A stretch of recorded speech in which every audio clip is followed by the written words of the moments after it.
الحمد لله نحمده ونستعينه ونستغفره ونؤمن به ونتوكل عليه ونعوذ بالله من شرور أنفسنا ومن سيئات أعمالنا من يهده الله فلا مضل له ومن يضلله فلا هادي له ونشهد أن لا إله إلا الله ونشهد أن سيدنا ومولانا محمدا عبده ورسوله نبی کریم صلی اللہ علیہ وسلم سید الانبیاء ہیں، حبیب کبریاء ہیں اور خاتم الانبیاء ہیں۔ خاتم الانبیاء کا مطلب سب سے آخر میں آنے والے نبی، مقام اور مرتبے کے اعتبار سے سب سے اول اور بعثت کے اعتبار سے سب سے آخر۔ اس کو یوں سمجھیے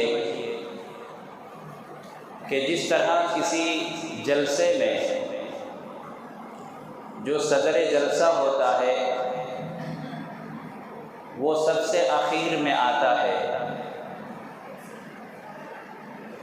لیکن ان کا مقام اور مرتبہ دیگر علماء کے مقابلے میں اونچا ہوتا ہے، علم کے اعتبار سے، تقوی طہارت کے اعتبار سے۔ تو اسی طرح سے اللہ تبارک و تعالی نے اپنے آخری نبی کو سب سے آخر میں مبعوث فرمایا، دنیا میں بھیجا، لیکن مقام اور مرتبے کے اعتبار سے سب سے پہلے ہے۔ اور اس حقیقت کو سمجھنے کے بعد بہت سارے مسئلے حل ہو جاتے ہیں۔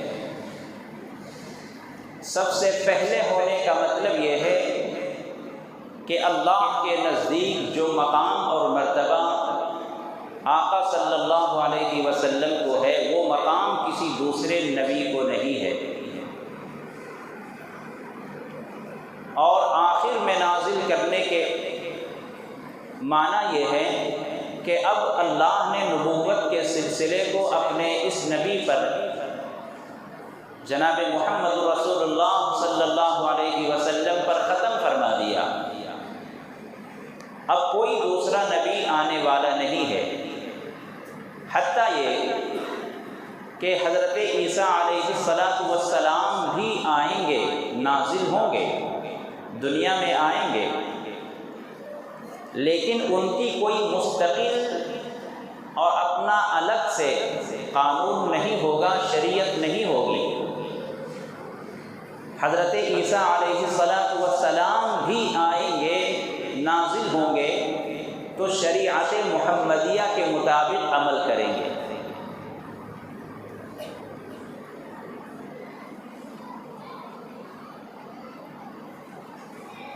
اس کی ہر بات میں بڑے بڑے مسئلے حل ہوئے ہیں کہ اللہ کے نبی مقام اور مرتبے کے اعتبار سے سب سے افضل، اللہ کے بعد اگر کسی کا مقام اور مرتبہ ہے تو جناب محمد رسول اللہ صلی اللہ علیہ وسلم کا ہے، اور آپ آخری نبی ہیں، آپ کے بعد کوئی نبی آنے والا نہیں ہے۔ تو قیامت تک اب جتنے زمانے آئیں گے، ہر زمانے کے لیے نبی کون ہوگا؟ سرور کائنات جناب محمد رسول اللہ صلی اللہ علیہ وسلم ہی نبی ہوں گے، چاہے زمانہ جتنا آگے بڑھے اور قیامت میں اب جتنے سال باقی ہوں، جتنی قومیں آئیں گی، ساری قوموں کے لیے اللہ نے آخری نبی نازل کر دیا، جناب محمد رسول اللہ صلی اللہ علیہ وسلم کو۔ اگر اس دو لائن کو اگر ہم نے یاد کر لیا اور مضبوطی سے اسے اپنے دماغ میں بٹھا لیا تو انشاءاللہ بہت بڑے بڑے فتنوں کا آپ مقابلہ کر سکتے ہیں، بڑے بڑے سوالوں کا جواب دے سکتے ہیں، اور سامنے کوئی بھی آئے گا آپ ان سے کہہ سکتے ہیں کہ نہیں، میں اس بات کو نہیں مانتا، تمہاری دلیلوں کو نہیں مانتا، تمہاری حجتوں کا میں قائل نہیں ہو سکتا، ہمارے نبی آخری نبی ہیں۔ تو لا الہ الا اللہ محمد رسول اللہ کے اس کلمے میں کہ اللہ کے سوا کوئی معبود نہیں، لا الہ الا اللہ نہیں ہے کوئی معبود مگر اللہ، اللہ کے سوا کوئی معبود نہیں، کوئی عبادت کے لائق نہیں، اور دوسرے جملے کا کہ محمد اللہ کے رسول ہیں۔ تو اللہ کے رسول ہیں، اس جملے میں ہمیں ایک معنی اپنے ذہن میں یہ مضبوطی کے ساتھ رکھنا ہے کہ محمد صلی اللہ علیہ وسلم اللہ کے رسول ہیں اور آخری رسول ہیں۔ آخری رسول کا ترجمہ اس کلمے میں نہیں ہے، لیکن ہمیں ذہن میں رکھنا ہے کہ اللہ نے آپ کو آخری نبی اور آخری رسول بنا کر بھیجا ہے۔ لہذا اب دنیا کوئی بھی قانون بنائے، کوئی نئے مذہب کا ماننے والا جتنے بھی قانون بنائے، ہمیں مذہب اسلام کے قانون سے بڑھ کر وہ پیارا نہیں ہو سکتا۔ دنیا کی تمام قومیں اور تمام مذاہب صرف دنیا کی بات کرتی ہے، یہ کام کر لو گے تو تم بہت بڑی کامیابی حاصل کر لو گے، بہت بڑی تم کو تنخواہ اور سیلری ملے گی، بہت بڑا درجہ تمہارا ہو جائے گا، اتنی پینشن تم کو مل جائے گی، اور اتنا اتنا تمہیں ہر سال منافع ہوگا۔ تو دنیا میں ہر اعتبار سے دنیا کی ترقی کی راہیں دکھائی جاتی ہیں، تمام مذاہب میں دنیا کی ترقی کی راہیں دکھائی جاتی ہیں۔ فقط ایک مذہب اسلام ہے جو دنیا اور آخرت دونوں جہان کی کامیابی کی ضمانت دیتا ہے۔ وہ مذہب ہی کیا ہے جو صرف دنیا کی بات کرے؟ وہ مذہب ہی کیا ہے جو صرف دنیا کی ترقی کی راہیں دکھائے اور آخرت کے لیے، فیوچر کے لیے، مستقبل کے لیے کوئی اس کے پاس لائحہ عمل نہ ہو؟ ہمیں تو یہاں کہا گیا ہے کہ دنیا یہ تمہاری آخرت کی کھیتی کی جگہ ہے، تم جیسے یہاں بوؤ گے ویسے وہاں پاؤ گے۔ ہر کام میں مذہب اسلام نے ہمیں یہ سکھایا ہے کہ ہر کام کو تم اس طریقے سے کرو کہ اس کا پھل اور اس کا ثمرہ تجھے آخرت میں ملنا ہے۔ یہی کہا جاتا ہے نا کہ جنت ایک چٹیل میدان ہے، جنت ایک چٹیل میدان ہے، ہم جتنے چاہیں اس میں باغات لگا لیں، پھل فروٹ کے درخت لگوا لیں، محلات بنوا لیں، وہ ہماری اور آپ کی مرضی ہے۔ آپ جتنی اطاعت و فرما برداری کریں گے، احکام شرعیہ پر چلیں گے، اللہ کے باتوں پر چلیں گے، مانیں گے، تو اتنے ہی آپ کے درجے جنت میں بلند ہوں گے اور جنت آپ کی اتنی ہی خوبصورت ہوگی۔ ایک ایک بات ہمیں سمجھا دی گئی۔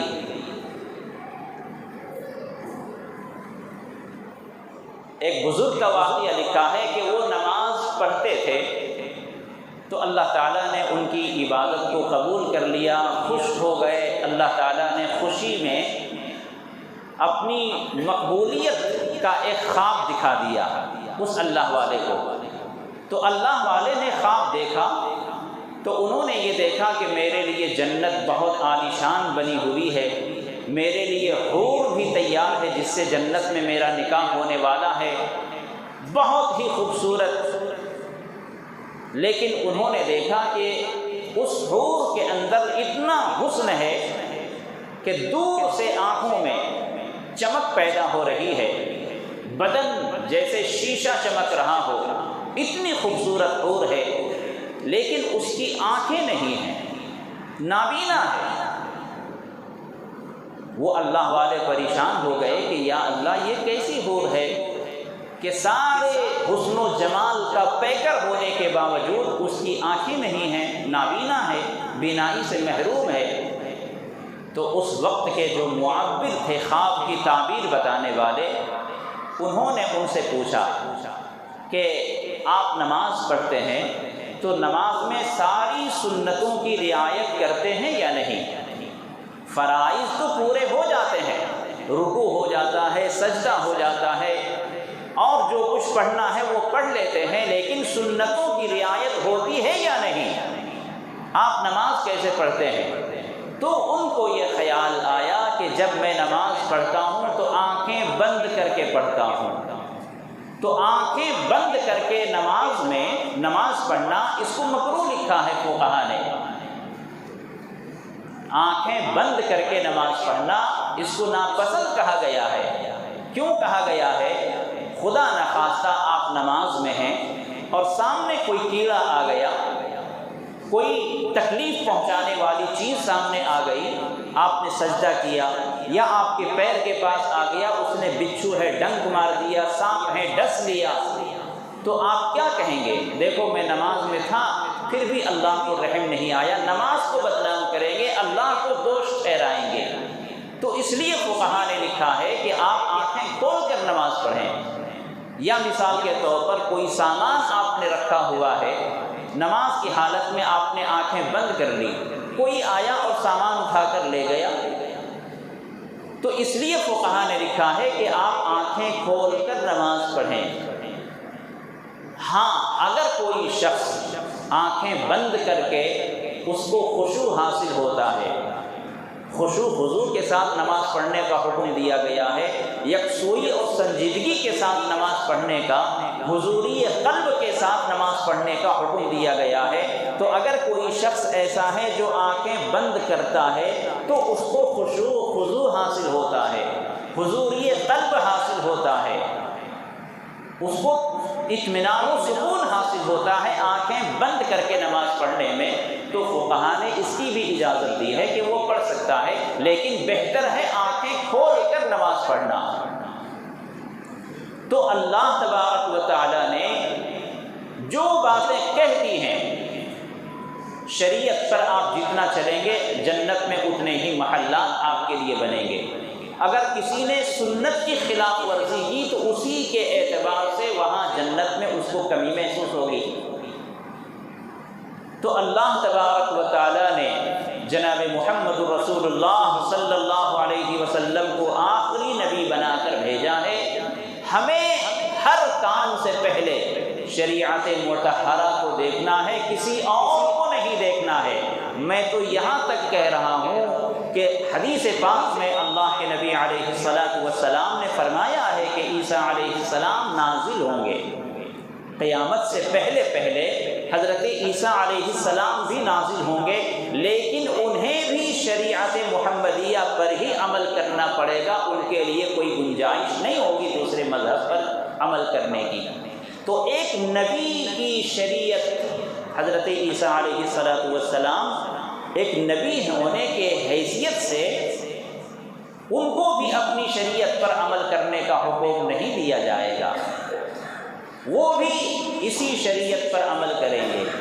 تو میرے دوستو ذرا اپنے سینوں پر ہاتھ رکھ کر سوچیں کہ آپ شریعت محمدیہ کے ایک فرد ہیں، امت محمدیہ کے ایک فرد ہیں۔ قرآن آپ کے گھر میں ہے، حدیث آپ کے گھر میں ہے، علماء حفاظ آپ کے محلوں میں ہیں، مدارس اسلامیہ کا جال پھیلا ہوا ہے، اس کے باوجود آپ اسلام کے علاوہ دوسرے مذاہب کی طرف تاکیں گے، دوسرے مذاہب کی طرف آپ للچائی ہوئی نگاہوں سے دیکھیں گے۔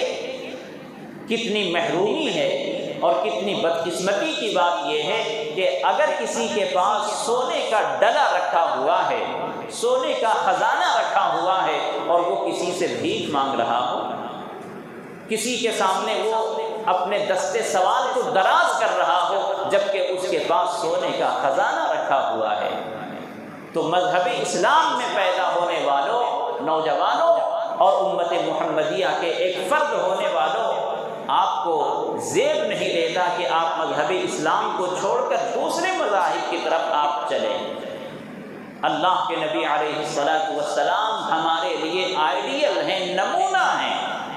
ہر کام سے پہلے آپ تلاش کریں، آپ کو ایک نمونہ اور سمپل مل جائے گا۔ جس کام کو ہمیں کرنا ہے اس کام سے پہلے آپ اللہ کے نبی کی سنت کو دیکھ لیں، طریقے کو دیکھ لیں، آپ کو مل جائے گا۔ کوئی کام ایسا نہیں ہے جس کو چھوڑ دیا گیا ہو، حتیٰ کہ آپ استنجا، ٹوائلٹ میں آپ پاکی صفائی کیسے کریں گے اس کا طریقہ بتایا گیا ہے، ناخن کیسے کاٹیں گے اس کا طریقہ بتایا گیا ہے، سونے کا طریقہ بتایا گیا ہے، جاگنے کا طریقہ بتایا گیا ہے، ہر کام چھوٹے یا بڑے اس کا طریقہ اسلام میں بتایا گیا ہے۔ اب ہم نہ جانیں، ہم نہ سمجھیں، یہ ہماری چشمی کہلائے گی، یہ ہمارا اندھا پن کہلائے گا کہ اللہ نے ہمیں آنکھیں دی ہیں لیکن ہم دیکھتے نہیں ہیں۔ ایسے ہی لوگوں کے لیے اولئک کالانعام بل ہم اضل، اللہ نے فرمایا کہ ہم نے ان کو آنکھیں دی لیکن وہ دیکھتے نہیں ہیں، ہم نے ان کو دل دیے لیکن وہ سوچتے نہیں ہیں، یہ تو جانوروں سے بھی اجہل ہو گئے، جانوروں سے بھی بدتر ہو گئے۔ اب جانور میں سب جانور آتے ہیں، جس جانور کو آپ کہیں گے 4 پاؤں والے جانور، اس میں ہر جانور آ جاتے ہیں۔ برا جانور بھی آتا ہے، گدھا بھی آتا ہے، گھوڑا بھی آتا ہے، ہاتھی بھی آتا ہے۔ تو اگر ہم نے اپنی آنکھوں کا استعمال نہیں کیا، دل و دماغ کا استعمال نہیں کیا، تو ہماری حیثیت تو جانوروں سے بھی بدتر ہو جاتی ہے۔ آج بہت شکایتیں آ رہی ہیں کہ اسلام کی بیٹیاں مرتد ہو رہی ہیں، غیروں کے ہاتھ تھام رہی ہیں، غیروں کے ساتھ بھاگ رہی ہیں۔ یہ کیا ہمیں خبر نہیں مل رہی ہے؟ ہم کیا ہندوستان میں نہیں رہتے؟ کیا ہمارے پاس اخبارات نہیں ہیں، موبائل اور اس کے اندر خبریں نہیں آ رہی ہیں؟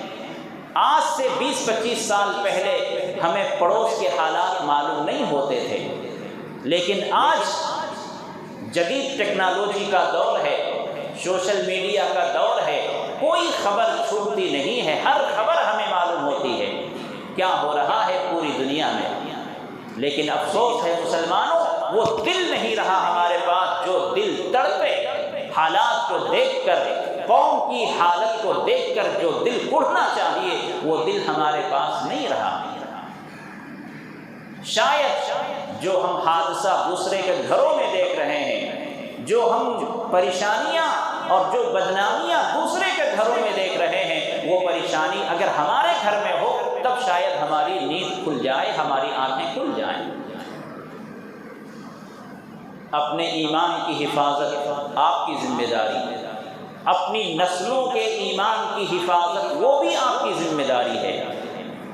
صرف بچے پیدا کر لینا کمال نہیں ہے، بچوں کے ایمان کی حفاظت کا ذمہ آپ کو اٹھانا پڑے گا۔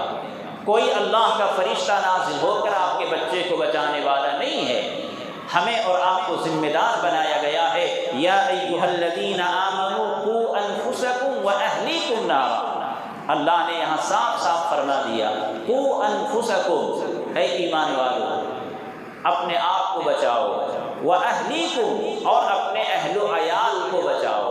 اپنے کو بچانا اور اپنے اہل و عیال کو بچانا، دونوں کو بچانے کی، اپنے آپ کو اور اپنے اہل و عیال کو بچانے کی ذمہ داری آپ کے اوپر ہے۔ بہت آسان سمجھتے ہیں مسلمان ہونا۔ محرم کا مہینہ گزر رہا ہے، 10ویں محرم یوم عاشورہ کو میں نے فضیلت عاشورہ پر بات کرتے ہوئے ماتم کی حرمت کے تعلق سے آپ کے سامنے عرض کیا تھا کہ حضور صلی اللہ علیہ وسلم کی شریعت میں اتنا اعتدال ہے، اتنا اعتدال ہے کہ خدا کی قسم کوئی ایسا نمونہ پیش نہیں کر سکتا قیامت تک۔ ہر کام میں اعتدال ہے، مذہب اسلام میں ہر کام میں اعتدال ہے۔ اعتدال کا مطلب میڈیم۔ اگر آپ کو پانی فل گرم دے دیا جائے، فل گرم ہو، چائے اگر زیادہ گرم ہو تو آپ ایک بار سے پی سکتے ہیں؟ نہیں پی سکتے. زیادہ گرم پانی ہوگا نہیں پی سکتے، اور زیادہ ٹھنڈا ہوگا تو وہ بھی نہیں پی سکتے. تو اسلام میں ساری چیزیں ایک دم میڈیم رکھی گئی ہیں، نہ زیادہ گرم نہ زیادہ ٹھنڈا. حضرت زینب رضی اللہ عنہا حضور صلی اللہ علیہ وسلم کی دختر صاحبزادی انتقال کر گئیں تو گھر کی عورتیں رونے لگیں. تو حضرت عمر فاروق رضی اللہ عنہ کوڑے لے کر نکلے اور ان کو سب کو ڈانٹنے لگے اور گھر کے اندر کرنے لگے اور سختی کے ساتھ پیش آنے لگے. تو حضور صلی اللہ علیہ وسلم نے حضرت عمر سے فرمایا کہ تم بیٹھ جاؤ. حضرت عمر کو بٹھایا اور فرمایا کہ دیکھو، کسی غم پر، کسی مصیبت پر رونا اگر آنکھوں کے ذریعے سے ہے، دل سے ہے، تو وہ اللہ کی طرف سے ہے. کیونکہ اللہ نے دل ہی ایسا بنایا ہے جو کسی کے غم کو دیکھ کر یہ بھی غم زدہ ہوتا ہے، کسی کی خوشی کو دیکھ کر یہ بھی خوش ہوتا ہے. تو دل اللہ نے ایسا بنایا ہے کہ دوسرے کے حالات کو دیکھ کر یہ بدلتا ہے، خوشی کو دیکھ کر خوش ہوتا ہے، غم کو دیکھ کر غمگین ہوتا ہے. تو اگر کسی مصیبت پر، کسی غم پر آنکھ سے رونا اور دل سے رونا، دل سے غم کرنا، یہ اللہ کی طرف سے ہے.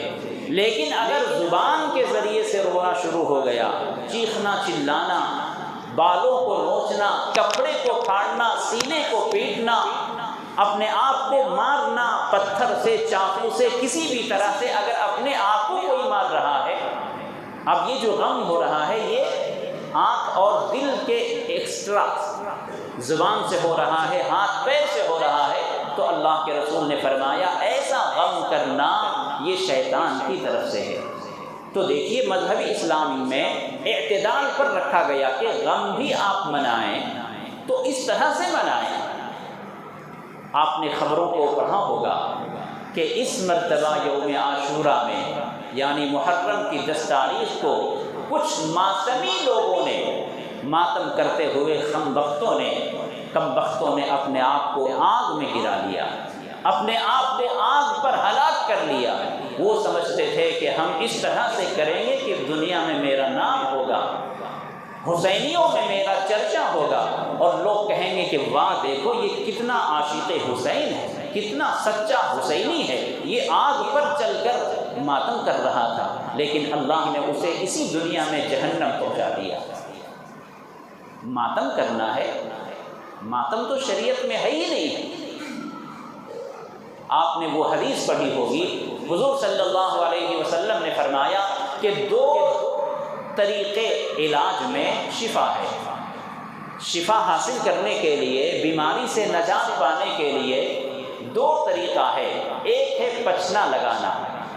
بیماری اگر آپ کے بدن میں کوئی بیماری ہے تو اس زمانے میں MBBS اور یہ سب جو ڈاکٹرز ہیں، میڈیکلس، یہ سب جو دوائیاں ہیں، ایلوپیتھ، یونانی اور ہومیوپیتھک، یہ سب دوائیاں آج کی ہیں. اس زمانے کی دوا کیا ہوتی تھی؟ دوا حضور صلی اللہ علیہ وسلم نے فرمایا کہ 2 طریقے سے شفا ملتی ہے.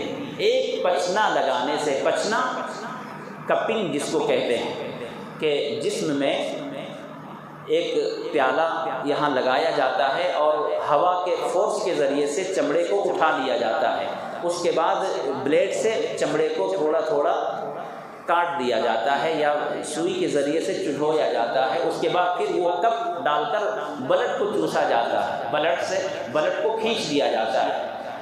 اس کو حجامہ کہتے ہیں، کپنگ انگلش میں کہتے ہیں، اور اردو میں پچنا کہتے ہیں. عربی میں حجامہ، انگلش میں کپنگ اور اردو میں پچنا. تو وہ طریقے سنت نبوی ہے اور اسی طریقے سے علاج ہوتا تھا. تو حضور نے فرمایا کہ اپنے بدن کو صحت مند رکھنے کے لیے 2 طریقہ ہے، ایک پچنا لگانا اور دوسرا آگ سے داغنا. آگ سے داغنا. لیکن حضور نے فرمایا کہ میں تمہیں آگ سے داغنے سے منع کرتا ہوں. پچنے کو جائز رکھا اور آگ سے داغنے کو منع کیا. اب آپ سمجھ لیں کہ ضرورت ہے مجھے بیمار ہوں، میرے بلڈ میں، میرے بدن میں کوئی پریشانی ہے، میں داغنے کے ذریعے سے، آگ کے ذریعے سے داغنا یہ میرے لیے باعث شفا ہے، لیکن قربان جائیں اللہ کے رسول نے فرمایا کہ تم پچنا تو لگا سکتے ہو، اپنے بدن کو نہ داغو، اس کا متبادل موجود ہے، مت داغو اپنے بدن کو، آگ نہ لگاؤ اپنے بدن کو۔ تو جب علاج کے لیے ہمارے آقا نے آگ سے داغنے کو منع فرمایا ہے تو کیا یہ ماتم کرنے کے لیے آگ کے سمندر میں پار ہونا جائز ہوگا؟ آگ پر چلنا جائز ہوگا؟ اپنے ہاتھوں میں لینا جائز ہوگا؟ تو ان کم بختوں کو کون سمجھائے؟ ہر سال 1 2 3 4 مرتے ہیں اور دنیا کے لیے تماشا بنتے ہیں، دنیا میں پاپولر ہونے کے لیے اور واہ واہی لینے کے لیے اور جاہلوں کے درمیان میں تالیاں پٹنے کے لیے وہ اپنی جان کو ہلاک کرتے ہیں۔ تو میں نے پچھلے جمعہ میں نے بتایا تھا کہ خودکشی کیوں حرام ہے؟ اگر کوئی اپنے آپ پر کیروسین تیل چھڑک لے، مٹی کا تیل چھڑک لے، پیٹرول ڈیزل چھڑک لے اور آگ لگا لے، وہ بھی آگ سے مر رہا ہے تو تم اس کو حرام کہتے ہو، اور جو ماتم کرتے ہوئے آگ میں کود گیا وہ بھی آگ سے مرا، اس کو آپ حرام نہیں کہتے۔ دونوں ایک جیسے ہیں، وہ اسلام کا نام لے کر مر رہا ہے، حسین کا نام لے کر مر رہا ہے، وہ بھی غلط ہے، وہ بھی حرام ہے، وہ بھی ناجائز ہے، وہ بھی اللہ کی امانت میں تصرف کر رہا ہے، یہ جسم اللہ کی امانت ہے۔ تو اس لیے میرے دوستو شریعت کی باریکیوں کو سمجھنا ضروری ہے، شریعت کی حقیقت کو سمجھنا ضروری ہے۔ جو آپ کے ذہن میں آتا ہے وہ کام جب تک آپ کسی عالم دین سے پروف نہ کر لیں اس کام کو نہ کریں، بالکل نہیں، ورنہ دنیا میں بھی بدنامی، دنیا میں بھی نقصان اور آخرت میں بھی سراسر اللہ کی ناراضگی کا سبب بنے گا۔ تو بہرحال میں یہ عرض کر رہا تھا کہ حضور صلی اللہ علیہ وسلم آخری نبی ہیں، اب ہمیں کسی اور کی طرف دیکھنے کی ضرورت نہیں ہے۔ جس طرح ہم اپنے آپ کو مسلمان بنائے ہوئے ہیں، ایمان ہمارے اندر ہے، اسلام کی پہچان ہمارے اندر ہے، کم سے کم ہم اپنی نسلوں تک یہ امانت پہنچانے کی کوشش کریں۔ اگر کوئی باپ اپنی اولاد کو اپنی نگاہوں کے سامنے پکا سچا مسلمان نہیں دیکھ سکا تو کیا گارنٹی ہے آپ کے مرنے کے بعد آپ کا بچہ پکا سچا مسلمان بن کر رہے گا؟ تو جو امانت آپ کے سینے میں ہے، اسلام کی امانت، ایمان کی امانت، شریعت کی امانت، یہ امانت آپ اپنی نسلوں میں منتقل کریں، اپنی نسلوں میں آپ اس کو منتقل کریں گے، تب جا کر مذہب اسلام کا حق ادا ہو سکتا ہے۔ بلغوا عنی ولو آیہ، اللہ کے رسول صلی اللہ علیہ وسلم نے صحابہ کرام کے آخری خطبے میں، اپنے آخری حج میں خطبہ الوداع کہتے ہوئے حجۃ الوداع کے موقع پر 1.25 لاکھ صحابہ کرام کے سامنے آپ نے یہ جملہ فرمایا تھا، بلغوا عنی ولو آیہ، شاہد الغائبہ، میری طرف سے پہنچا دو، جو حاضر ہیں یہاں وہ پہنچا دیں، جو غائب ہیں، جو یہاں موجود نہیں ہیں ان تک پہنچا دیں، جو یہاں موجود ہیں وہ میری طرف سے پہنچا دیں، جو باتیں میں نے کہی ہیں اور جو شریعت میرے پاس ہے، جو نہیں ہیں ابھی ان تک پہنچا دیں۔ تو اس کا مطلب یہ ہے کہ قیامت تک جو نسلیں آنے والی ہیں، نسلاً بعد نسل، سب کی ذمہ داری ہے کہ وہ شریعت کے پیغام کو اپنے آگوں تک منتقل کرے، اپنی نسلوں تک منتقل کرے۔ کھا لیے، پی لیے، مر گئے، زندگی جو تھی وہ گزر گئی، دوبارہ ہمیں پیدا نہیں ہونا ہے، دوبارہ ہمیں پیدا ہونا ہے، اپنے کیے کا سوال جواب ہونا ہے۔ جو یہاں کالا سفید ہوا ہے ہمارے ہاتھوں سے، جو ہم نے جرم کیا ہے، ہم نے کسی کا حق دبایا ہے، افسوس ہوتا ہے میرے دوستو، ہم دین کے معاملے میں کتنے بھولے بھالے ہیں، کتنے بھولے بھالے ہیں۔